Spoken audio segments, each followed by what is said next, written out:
I was a first-time candidate running citywide here in DC. I was running because I was deeply concerned about the gentrification in the city and rising homelessness. I knew that I wanted to fight for working families and working people coming from, my mom being a postal worker and me having worked in the service industry. But I never really thought that I had the means to do so, that I could afford to actually run for office. DC's Fair Election Program is a system of public campaign financing that was launched for the first time in the 2020 election cycle. Under the program, candidates who opt in are able to receive public funds in exchange for agreeing to abide by special rules on their campaign fundraising and spending throughout the election. Notably, the program offers matching funds payments at a rate of 5-to-1 for small dollar contributions that participating candidates raise from DC residents.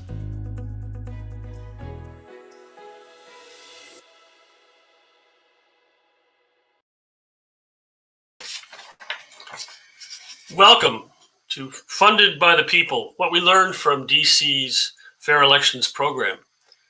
I'm Paul Smith, Senior Vice President at the Campaign Legal Center, also known as CLC, and thank you all for joining us. CLC is a national nonpartisan organization that works to advance democracy through law at the federal, state, and local levels. We fight for every American's right to participate in the democratic process, and we believe our democracy should be transparent, accountable, and inclusive. Democracy works best, of course, when everyone can participate meaningfully. That's what democracy is all about. But wealthy special interests and a small number of very large donors have come to dominate the funding of political campaigns in many parts of the country. And DC is unfortunately no exception. Politics in the District of Columbia, which has a population of around 700,000 people, has a long track record of being overrun by special interests.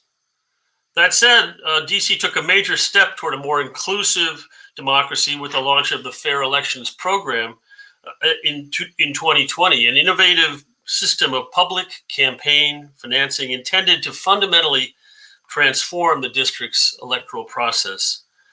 At a time when many Americans feel disconnected from campaigns dominated by super PACs, dark money, and wealthy special interests, public financing systems like DC's Fair Elections program are a powerful antidote to some of the most pressing issues facing American democracy.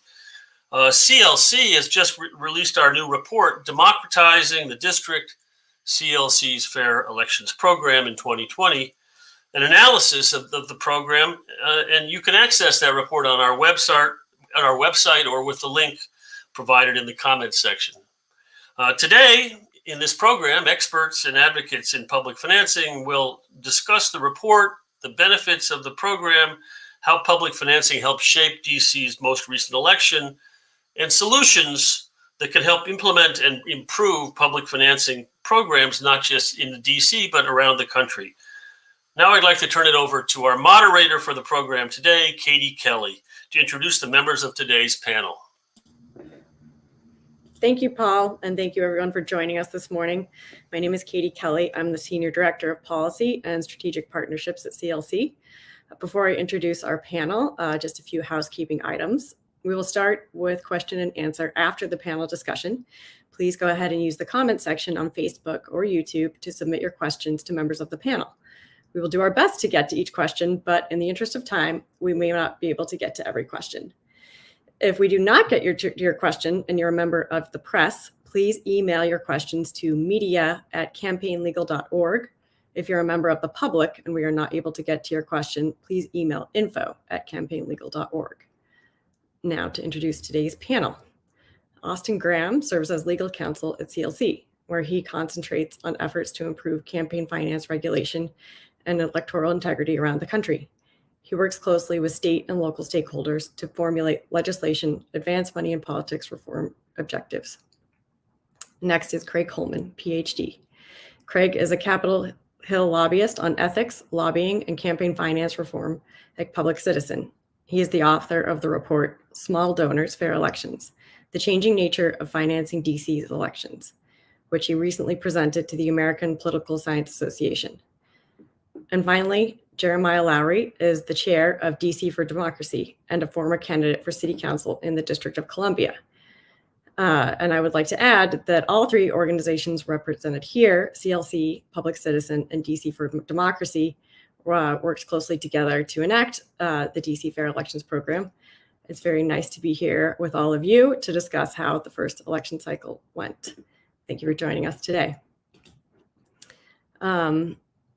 So let's just jump right into talking about the Fair Elections Program.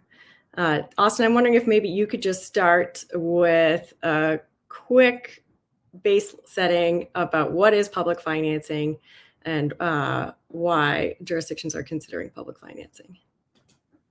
Absolutely. Thanks, Katie. So essentially, public financing is a voluntary alternative to the traditional system of private financing for election campaigns, in which candidates who agree to participate in the program and qualify will receive public money in exchange for abiding by certain rules and requirements during their campaign. Common restrictions and rules around public financing include lower contribution limits, prohibitions on corporate contributions, and requirements to participate in public debate against other participating candidates. So the origins of public financing in terms of the laws that are in place started with Congress, which enacted the first U.S. public financing law in the 1970s in the wake of Watergate. Since then, we've seen more than 30 states and localities follow suit and create their own public financing programs. These state and local programs vary significantly in terms of their mechanics and structure, but generally they all serve the goals of reducing the reality and appearance of corruption in our politics, empowering more people to run for public office, and broadening public participation in campaigns in the democratic system more generally. Katie, if I could add quickly something, we've seen public financing go through multiple iterations through recent history. It used to be like a one-on-one match to large contributions. Then we moved on to clean elections where the entire campaign would be paid for. And more recently, and perhaps the most exciting program yet, is the small donor public financing system, in which we encourage small donors to get involved and then provide multiple matches to small donations of $100. Say in DC, it's a 5-to-1 match. It's based on the New York City model that has proven very successful. And I may add, has been very successful here. Great. Thank you, Craig and Austin. And Craig, let's just stick with you. Why do you think the DC chose to enact public financing when it did? And what were some of the goals of this program? Well, it took a long time. The District of Columbia has a long history of sordid corruption and minimally regulated elections. We first began trying to push for a public financing program, the clean elections model, I may add, back in 2014, following all the financial scandals that the mayor back then got involved with, Vincent Gray, that sent something like half a dozen people to prison. And the district council and the mayor just weren't interested in setting up public financing. But we had an original model written then, and things just kept getting worse. Then more recently, we had the scandals of Jack Evans, who was a council member, who was not only doling out government contracts to his major donors and clients, he was even using official email to contact his clients saying, hey, I'm well positioned here to provide you with what you want. So keep that in mind and make sure, you hire my son to be an intern and keep me in mind for any future job prospects. That type of scandal just embarrassed the district council to the point where they just couldn't tolerate it anymore. And they had to go with a new system of public financing that all of us here helped draft. And it's that small donor public financing system. And I want to point out, after we couldn't get hardly anyone on the district council in 2014 to support this public financing program, it was unanimously approved by this district council, including by Jack Evans. Yeah, it was a pretty surprising and exciting vote. I think it got to the point where they couldn't vote no on it, and that's a nice place to be in. And now it looks like all the incumbents who are running for re-election so far are using public finance. So yeah, that's right. Jeremiah, let's stick with you. Why did DC for Democracy get involved with the push for fair elections, and what was your group hoping to achieve? The short answer is why not, but DC for Democracy has, as mentioned before, we've throughout the years have been working on campaign finance reform. We've really tried to battle, I would say, corruption in government for the last few years, and we knew that really started. Oftentimes, corruption starts with elections and who's funding these candidates, unfortunately. And we knew that, if you really want to fight corruption, you gotta follow the money, And I think if you really want to have a clean democracy, then you have to follow the money and where the money sources are. In order to have a fair election, we believe that public financing was that way to go. We also believe that in democracy, everyone should have opportunity to run for office, and I think. Through fair elections, this gives everyday working people who have networks, who have the ability who have grassroots connections, the ability to run for office and to win for office, right? So major corporations don't really have the most say in our democracy. And so I think fair elections and public financing was really a no-brainer. It's always been a top of the list when it comes to policy-wise that we've always wanted to enact in the city, and it just so happened it happened. It was surreal, I remember I was involved with DC for Democracy. I've been a member for almost like a decade, and we've always talked about public financing in our little community meetings at bars and restaurants around the city about how we needed it for years, and it just so happened that the coalition, along with your organization and the other organization, was able to coalesce, was able to exist in order to really push the council to enact it in the city, and it's been a wonderful thing so far for our elections. I really want to reiterate how wonderful it's been. I've never seen a public financing system work this well in the very first election cycle it's ever been implemented. Everywhere that's implemented public financing the first year, everyone's afraid of it. And, not a whole lot of participation. You got to build up confidence in the system. Not in DC. There were more candidates that participated in the public financing system than opted out of the public financing system. More candidates than ever ran for office in DC. I mean, compared 2016, there were 19 candidates in the primary that ran. In 2020, there were 28 in the primary election, and in the general election, 53 candidates. We've never seen this field of candidates, and there were more women, more minorities running, and one of the most surprising findings was that the candidates participating in the public financing program raised and spent generally more than the candidates outside the public financing system, and as a result, they won more often. 7 publicly financed candidates won office eventually. 5 traditional candidates won.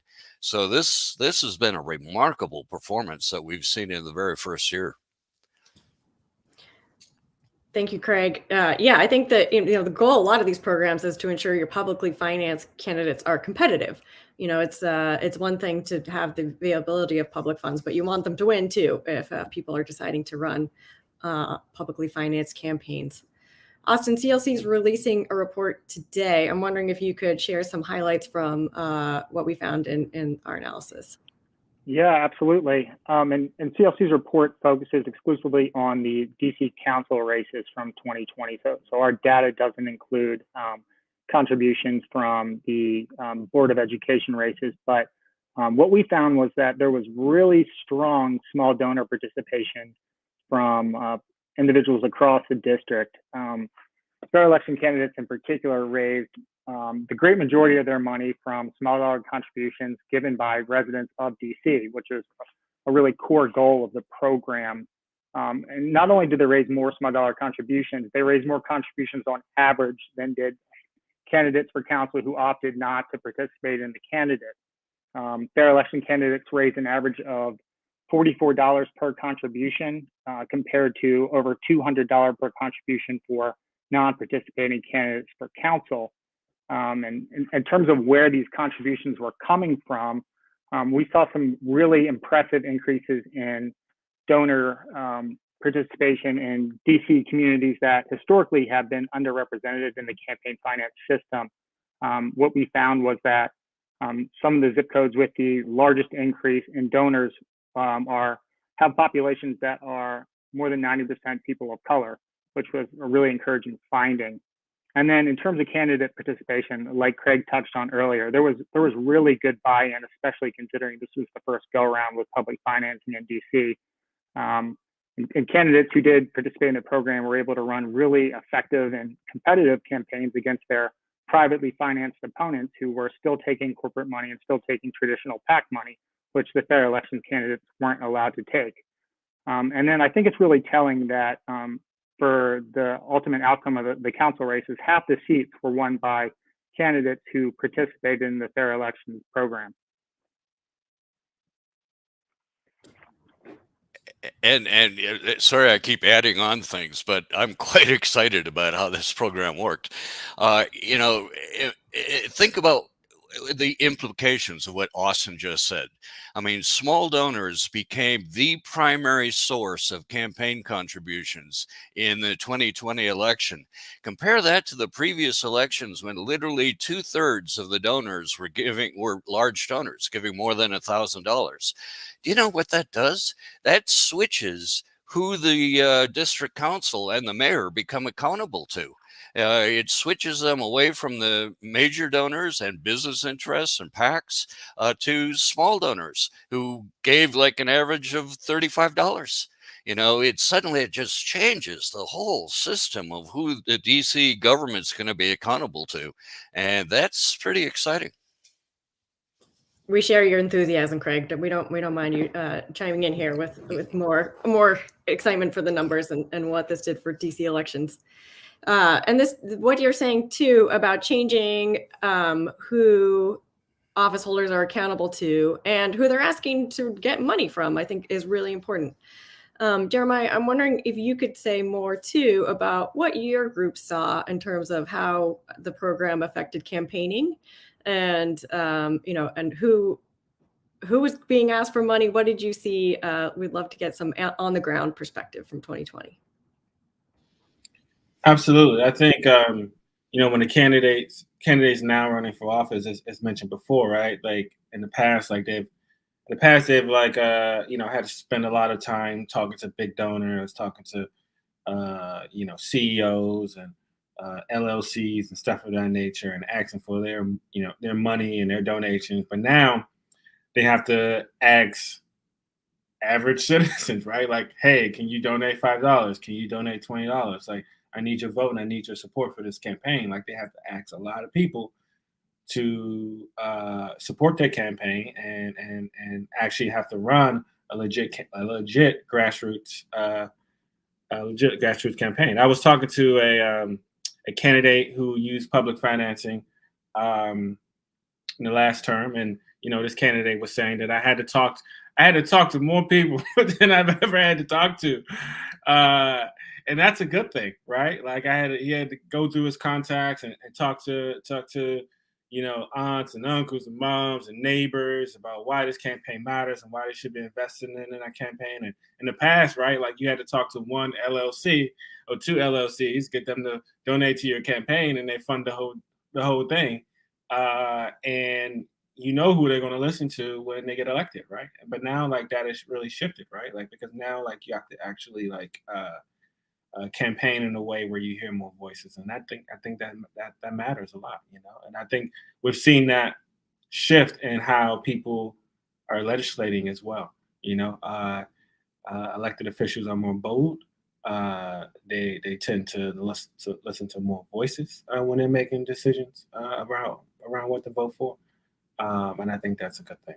So, and I will also say one quick point. I think it's my previous point. Although there are some incumbents not using public financing this coming term. Let me correct that. I remember I said that all incumbents are using it. I will say that candidates in the last term, they not only use public financing and it benefit their campaign, the money benefited their campaign, but also I would say it was a talking point for candidates too when talking to voters who didn't donate, right? Like, because I am not funded by corporations, I am not funded by special interests. Like that resonates with, I think, voters, right? That resonates with voters in the city. So candidates in the last cycle were able to use that talking point when talking to voters. They were able to use that talking point on their mailers and stuff of that nature to say, hey, like my campaign is funded by the voices of people, are funded by people on the ground. It's not funded by special interests or major corporations. So again, like public financing allowed people inadvertently to use that, some inadvertently to use that talking point. So. Yeah, no, it was exciting to see them running on the fact that they were publicly financed, and again, wanting to demonstrate that the motivation and the outreach for their campaign was going to be different because of public financing. Austin, in preparing CLC's report, you spoke to a number of candidates after the election to hear about how it went. I'm wondering if you could share a little bit about what you heard and kind of the takeaways from the candidates once they had some time to reflect. Yeah, happy to talk about that. One of the big takeaways from the interviews that we did with participating candidates in fair elections was that the program really was a way to kind of knock down barriers to political entry. Pretty much everyone we talked to said that they were able to run in 2020 because of the fair elections program, and the program enabled them to run campaigns that were just as competitive as their non-participating opponents who didn't take public money and still took corporate funds and still took big PAC money. So I think that was a really important takeaway from those interviews was candidates really did feel like they were able to run for office and kind of bring a new class that's more diverse and coming from different backgrounds into public office in DC. And similarly, to kind of echo what Jeremiah was saying, there was a lot of enthusiasm among DC residents about the availability of matching funds for their contributions. I think it was Jordan Grossman told us that voters were basically considering it a litmus test. One of the first things they asked him was, "Hey, are you participating in the program?" And the fact that they knew about the program and felt a sense of empowerment and engagement through it was really important in showing that the fair elections program really did advance the legislative objectives behind it. I want to again repeat what Austin actually brought up earlier because it deserves repeating. Not only did this public financing program bring out more candidates and more diverse candidates than ever before, it also brought out more donors and a more diverse class of donors than ever before. I mean, we had these small donors giving $35, and previous research of who these small donors are show that they're less wealthy than the $1,000 givers. They're less white than the $1,000 givers, and they tend to be more balanced when it comes in terms of gender. So it's not only changed the candidate class, it's changed the donor class. I would say I was one of those donors to multiple candidates, and I felt really good that my money was going to actually support the candidate. I don't have a lot of money to donate personally, but like I felt really great donating to multiple candidates and knowing that like the money I was donating was going to actually be effective in actually supporting that candidate. So. Thank you for that, Jeremiah. It really does change the equation for contributors too. If they know their dollars are going to be matched and has that much more impact when they give it to candidates in small amounts. Turning ahead to 2022, I was wondering, we'll start with you, Craig, but I'd love to hear from each of you about what you're hoping for the next election cycle. We have a mayoral race coming up in 2022. And, what you expect to see or what you would hope to see as we move forward into the next election cycle for fair elections. Well, when I was preparing my paper for the American Political Science Association, I did not expect to find these types of very positive results. I mean, more candidates ran, more candidates participated in the public financing program than did not. They spent as much and raised and spent as much as the traditional candidates, and they won more often. Given those factors, I would be surprised if 2022 didn't see more incumbents and everyone else deciding, it's a benefit to run in the public financing program. In the last election, 2020, we just had two incumbents running in the program, but boy, I can certainly see that expanding after this sort of success record.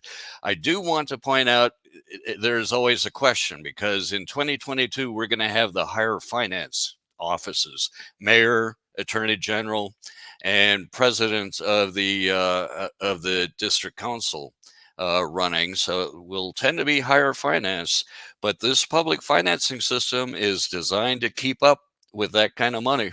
And so I really am hoping to see another successful repeat in 2022. Thank you, Craig. Jeremiah, so same question for you. What are you expecting to see? What are you hoping to see in 2022? I'm hoping to see, overwhelming majority of candidates use public financing. That's what I'm hoping, including the mayoral candidate as well. I think it'll be amazing if we can have the majority, if not all, mayoral candidates using public financing for that particular race, because it'll be historical, right? It will be a race where all the candidates will be pushed in the position to listen to more voices. Historically, mayoral candidates have gone to the wealthiest of the wealthiest in the city for donations, and hopefully we can turn that around. Or hopefully we can also continue the process of getting more diverse candidates as well. One candidate who wants to run for DC Council contacted me, and she is a single mom of two kids, and lives in east of the river, Ward 7, and she says she's running because of public financing.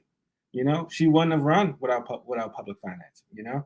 And this gives her opportunity to win, lose, or draw, to be able to have her voice heard, be able to run on the issue she wants to run on, and participate in our democracy. And so I hope that we see more of that this coming cycle, where candidates are able to again continuously participate in our democracy, have their voice heard, because we have now a system that allows them to develop a campaign that's based upon grassroots donations. And so I'm hoping that continues in 2022. So.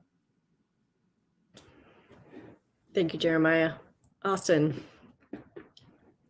Yeah, I mean, I'm really hopeful that we can just keep building on the success from 2020 going forward. What we've seen in other places with public financing, like New York City, is that after a number of election cycles, voters begin to expect that candidates will participate in the public financing program. And I'd like to see kind of a similar tradition created here in DC, where the expectation is that everybody is going to participate through public financing. So, if 2020, those results carry forward, I'm really optimistic about where the program's going to go.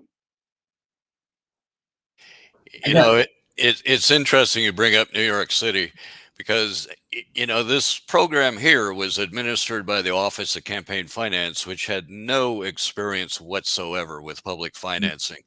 And they made every effort to learn the rules, learn the practices. The New York City Campaign Finance Board, Amy Loprest, was teaching them over and over, sharing her knowledge about it. They participated at the Kogel conference, this ethics conference that focuses on things like campaign finance, and they learned and they made it happen. So congratulations, OCF. Yeah, OCF did great, and I mean, especially considering there was an ongoing pandemic throughout the end of the election cycle. can't say enough good things about the job OCF did in administering fair elections last year.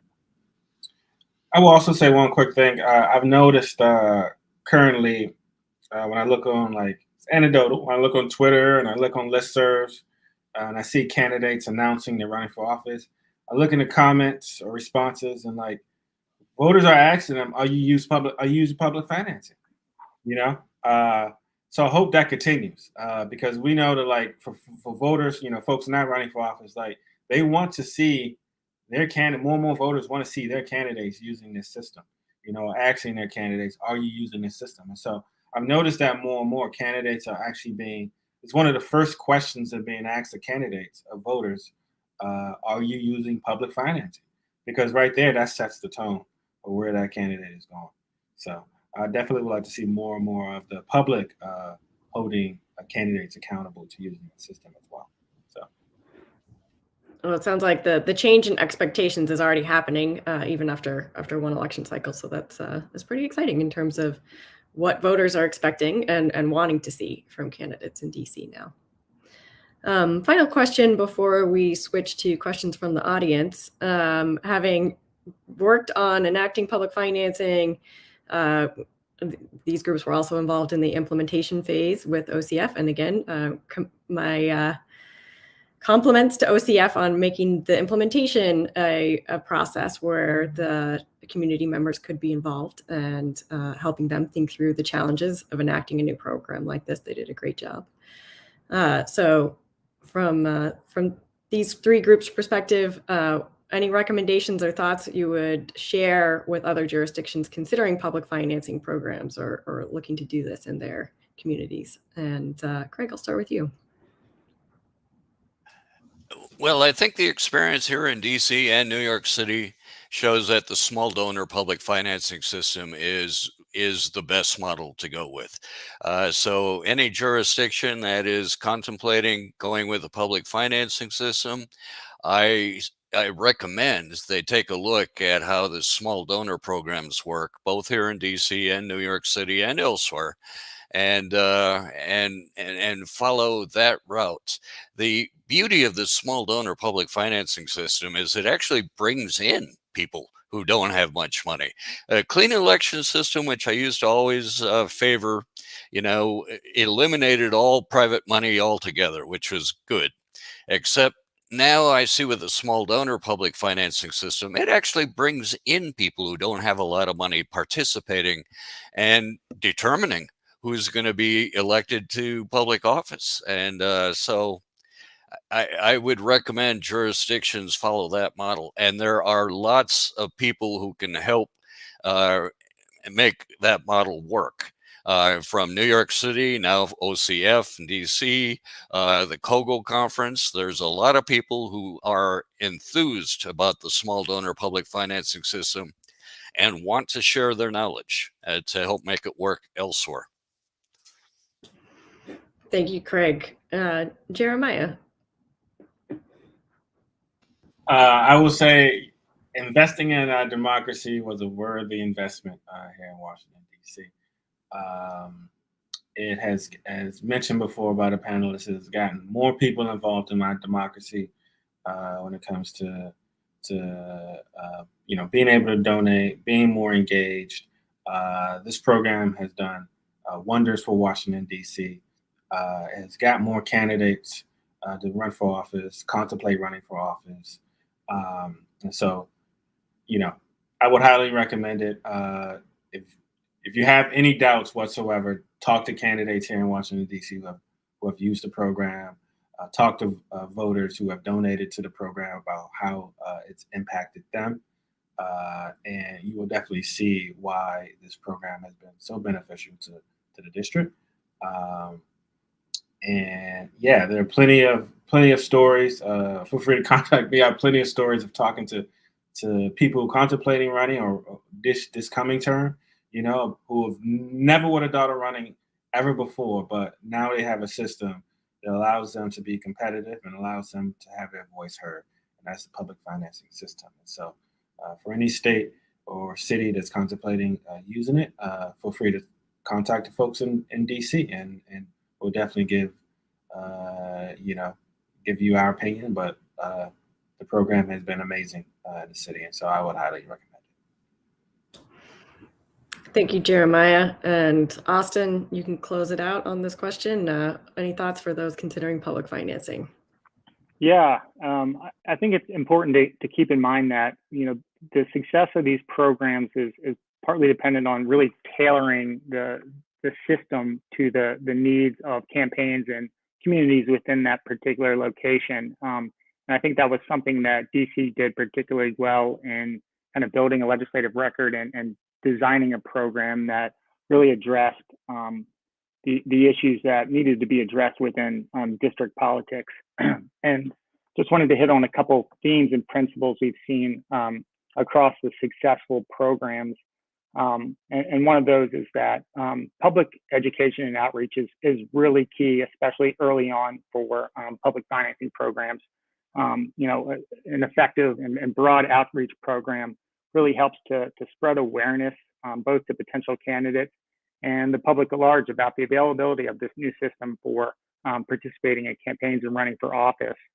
And then the second sort of principle I wanted to stress was that lawmakers, shouldn't become complacent, and it's important to be open to innovation and updating programs as necessary to make sure that public financing continues to meet the needs and the legislative objectives within that particular jurisdiction. So just wanted to hit on those points. Thank you. All right, we will turn now to questions from the audience. All right, Jody asks, I missed the beginning.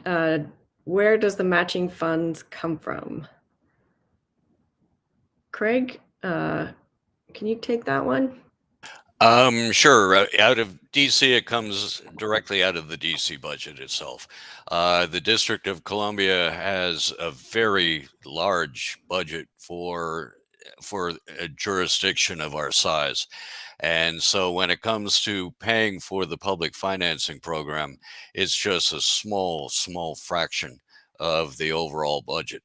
Given the history of corruption and scandal in our political system in DC, it is a price very worth paying. And I'll just add that, this is what we recommend for how to finance your public financing system is through appropriated funds budgeted through the regular process. One problem we've seen is some programs run out of money or they're relying on unreliable funding sources. And so really just building it into the budget, we think is the best way to go to make sure that candidates can rely on a well-funded program.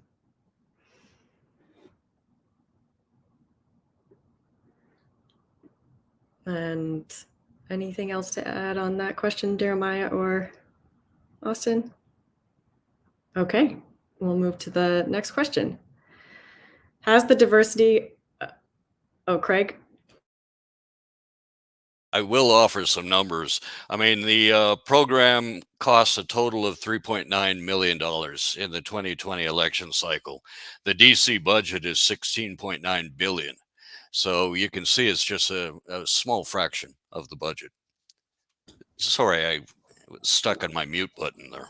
Oh, no, I appreciate that. I think that thinking about it in terms of the overall percentage of the budget is helpful. It's, the 3.9 sounds like a lot of money, but if you consider the overall budget, it's just a small fraction. All right, next question. Has the diversity of candidates and the increase in donor volume and donor diversity been consistent in other places? Has it changed once the newness of a public financing program wears off? Austin, would you like to start on this one? Yeah, we have seen very similar results to what DC experienced last year in places like New York City and now Seattle with its democracy voucher program. And, importantly, that the success they've seen in terms of increases in donors and diversity among candidates has actually increased and been built upon in later election cycles, especially in Seattle.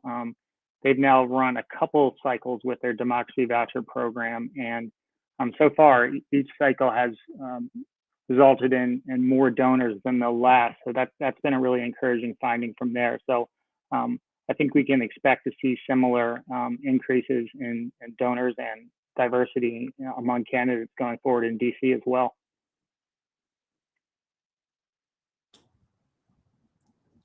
Craig or Jeremiah, care to jump in on this one? A little comment. I mean, I noticed the second sentence talks about, will this change once the newness of public financing wears off?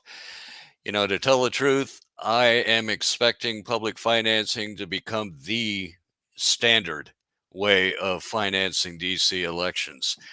So it's fine with me if the newness wears off, as long as everyone joins in and participates. Yeah, I agree with that. I would say the newness is picking up as opposed to wearing off, right? Because you have more and more, as I mentioned before, voters who now are asking candidates who are jumping into the race, the first question they're asking is, are you using public financing? And I think that will continue. And I think, as mentioned, I think this will become the standard. Like, why aren't you using it? You know?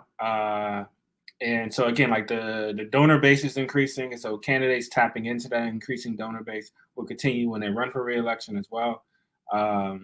So I think this will just become the standard. I think it will just become stronger, and more folks will start to understand the system better and tap into the system and donate to public finance candidates more and more. So I think, as I mentioned before, the newness will just increase. So.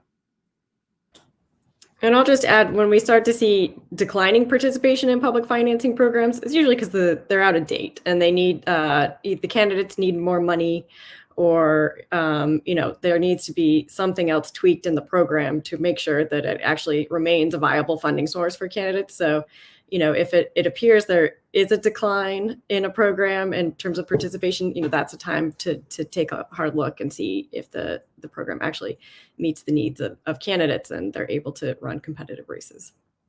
So, maintenance is key in keeping these things up to date. I think we're ready for our next question. Katie, you mentioned programs run out of money. What happens if that happens? How do candidates that have agreed to participate get funding? Well, that really depends on the program, and I don't think it's a concern really for DC because its program is so well funded. And then how different programs handle running out of money really varies by program. Candidates might be able to raise additional private financing or something else, but most programs have some sort of contingency built into it. I do want to add, though, DC does cap the total amount of public funds that can be thrown in there, so it's not going to bankrupt the budget if everything suddenly, for some reason, went out of control, which I don't ever see happening.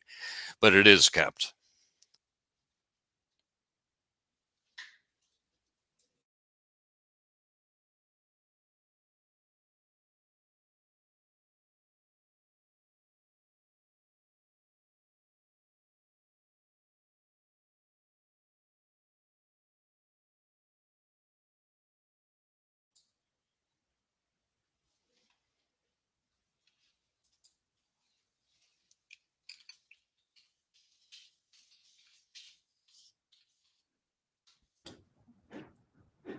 Sorry, I was on mute. Apologize. So did you hear me read William's question? No? No. Okay. So William asks or says that there are strings attached for New York's program and how candidates can spend the money. How do we see those rules evolving? Austin or Craig, you want to care to start? Sure, I can go first, and Craig, if you have anything to add, feel free to chime in. But one thing that we have recommended in our report is that lawmakers, in order to advance the equity goals kind of behind public financing, make sure that the allowable uses of public money reflect kind of the diverse assortment of candidates you're going to get coming into the system because of public financing. So one of our recommendations is actually to allow the use of public funds for regional childcare expenses incurred by candidates. So I think recognizing that, along with kind of an increase in diversity in candidates, you're going to require some changes to how those candidates can spend money for the campaigns in order to reflect who they are. I think that's a change that we can expect to see going forward. Yeah, I'd like to see that change happen too, especially now that we're getting more women running than ever before. So that would be a useful thing. The worry always with public financing, though, is to make sure these funds don't get used for personal purposes. And the current DC law is written specifically that way, that public funds cannot be used for personal purposes, has to be campaign related, without going overboard in instructing OCF exactly what campaign related is. You don't want to have, the law start dictating how candidates can spend their campaign budgets, as long as we ensure that it is spent to promote their candidacy and not their own personal benefit. Absolutely, a balance to strike. Yeah, I agree with that, and I would say I will co-sign. I know a candidate who ran for State Board of Education. I think I may have talked to her, and she wanted to be a public finance candidate, but she didn't have access to childcare. And I think that's definitely something that cities should consider. It's a conversation, nationwide conversation around. Making sure that everyone is able to participate in democracy. And I agree with the notion that we definitely don't want candidates spending on personal expenses, non-campaign related expenses, but I think our thoughts or positions or rules should evolve once once more diverse candidates start to run, and, all the difficulties that arise when it comes to being a grassroots candidate who may not come from a lot of funding, to be able to afford things like childcare. And so we should always consider those perspectives when developing new rules. So, thank you. Next question. Do you recommend committees, regulators actually track those funds? And I think this is referring to the candidate disbursements from William's previous question.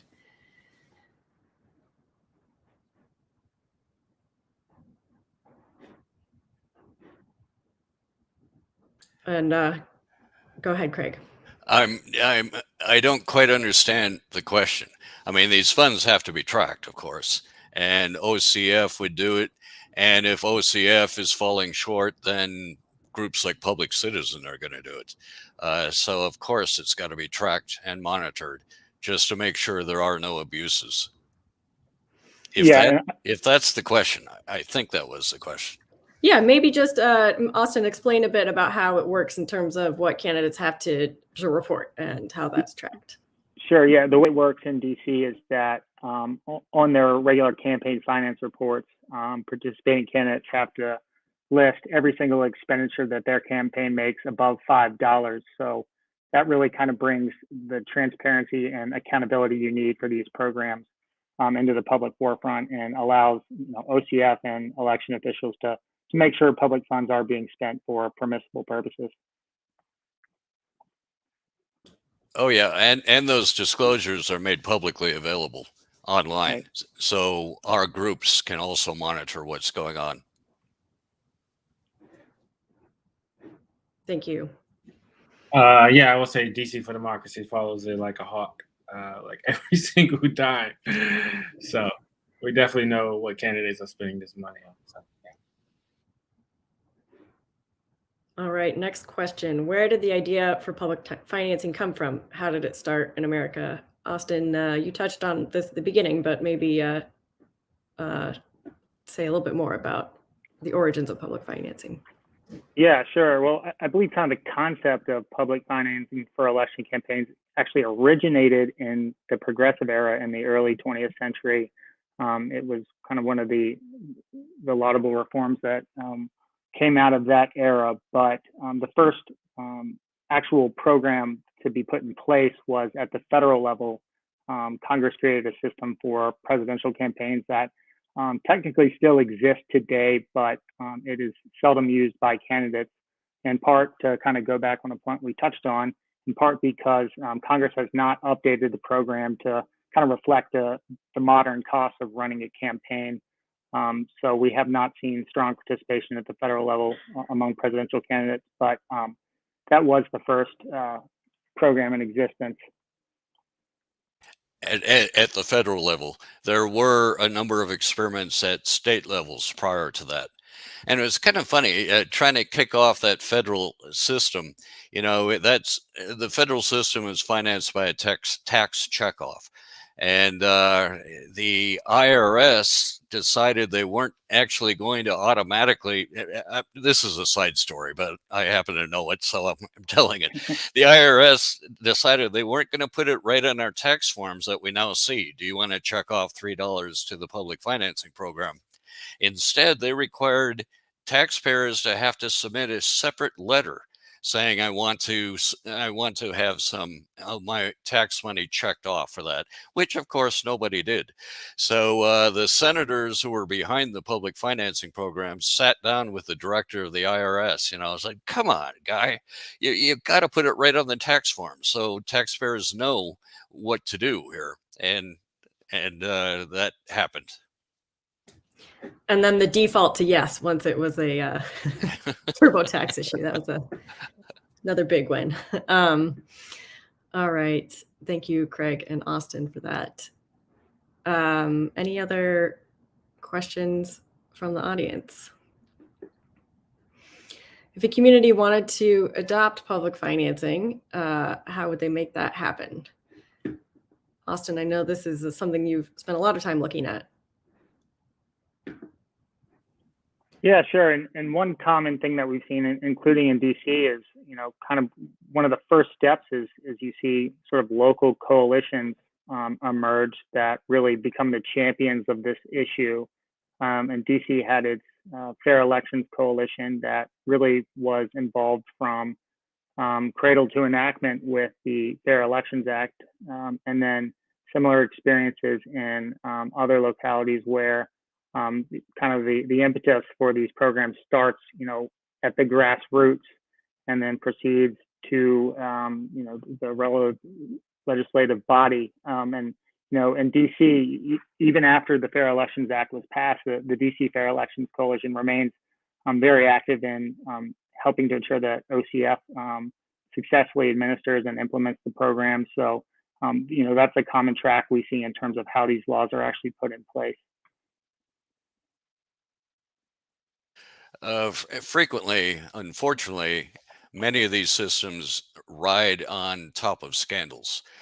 So if you get a campaign finance scandal, a big campaign finance scandal, you've got a window of opportunity. I want to point out, though, not always. I mean, frequently you can get these types of good government legislation through even without a scandal. But in DC, it was based on a scandal. I remember sitting down with Phil Mendelson, as we're trying to work this out. And Phil just looked at me and said, Craig, you're asking an awful lot, but they had to give in the end because of Jack Evans. I will say also, this campaign for public financing here in Washington, D.C. was a grassroots campaign, right? It was an inside-outside game, right? Of like meeting with politicians, but also a lot of people spend a lot of time in front of farmers markets with a clipboard, getting signatures on petitions from citizens asking their elected officials that they want this system here in Washington, D.C. So it also starts with just picking up a clipboard, talking to your neighbors, and getting them to talk to their elected officials about why this system matters for your community. So, and also talking to other organizations that are in your community about why this system is important. And there's plenty of facts. There's plenty of fact sheets that you can use that's out there. The Campaign Legal Center is maybe one of those groups that can provide you with some fact sheets on why this is an important initiative for your city or for your state. And just start talking to your neighbors and start organizing your neighbors and start organizing organizations in your community, giving them information about why this is important. And then from there, move on to getting them to contact their representative about why this is an important initiative. And hopefully you find a champion to introduce. and then you could branch out from there of pushing other elected officials to find the votes. And so good luck, and I hope you get it started. Thank you for that, Jeremiah. It was a lot of legwork in this campaign and getting all corners of the city involved and really demanding change for DC elections. Well, we are approaching the end of our hour. It went too fast, in my opinion. And for Austin, Craig, Jeremiah, wondering if there's anything you haven't been able to say or any closing remarks you'd like to share. Craig, I'm happy to let you kick it off. Oh, I'm just going to repeat what I said earlier, and I'm expecting very positive results building through 2022 with this small donor public financing program. It worked phenomenally. I didn't even expect it to work this well in the first election cycle. And if it started out so well, I really am expecting it to expand and improve as we go on. Thank you, Craig. Jeremiah. Let me thank the Campaign Legal Center for giving me this opportunity to speak today. We also thank Public Citizens for their involvement in this coalition and all this work as well. It took a lot of effort from a lot of different organizations, but we did it. And I think we have something that we all can be proud of, a system now that we all can be proud of, and that we can continuously make even stronger in the years to come. And so as someone who was born here in Washington, D.C., born in Southeast D.C., I never knew elections or none of that stuff was for me, right? Like, I don't come from a lot of money.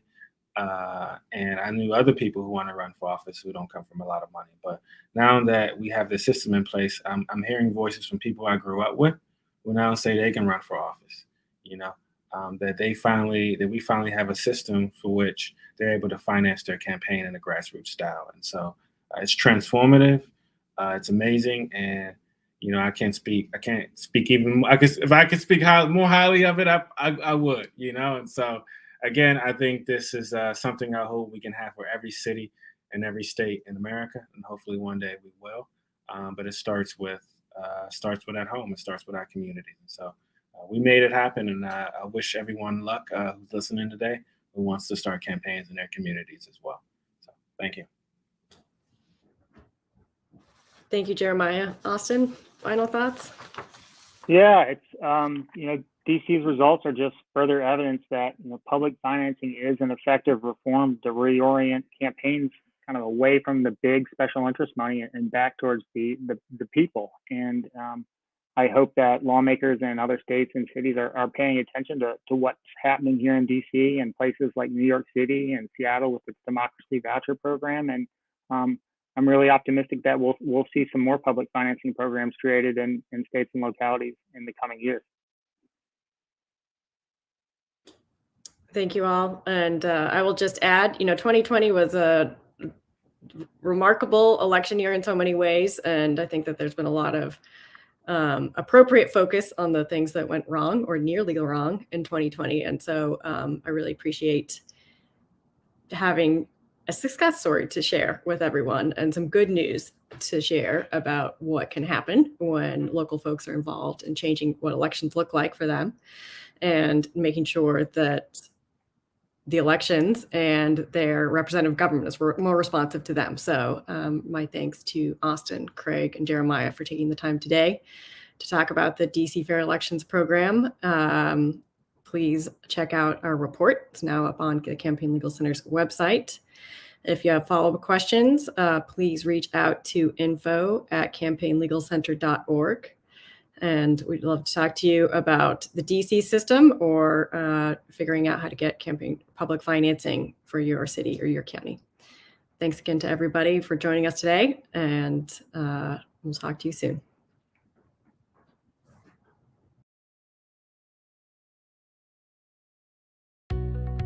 I was a first-time candidate running citywide here in DC. I was running because I was deeply concerned about the gentrification in the city and rising homelessness. I I knew that I wanted to fight for working families and working people coming from, my mom being a postal worker and me having worked in the service industry. But I never really thought that I had the means to do so, that I could afford to actually run for office. DC's Fair Election Program is a system of public campaign financing that was launched for the first time in the 2020 election cycle. Under the program, candidates who opt in are able to receive public funds in exchange for agreeing to abide by special rules on their campaign fundraising and spending throughout the election. Notably, the program offers matching funds payments at a rate of 5-to-1 for small dollar contributions that participating candidates raise from DC residents.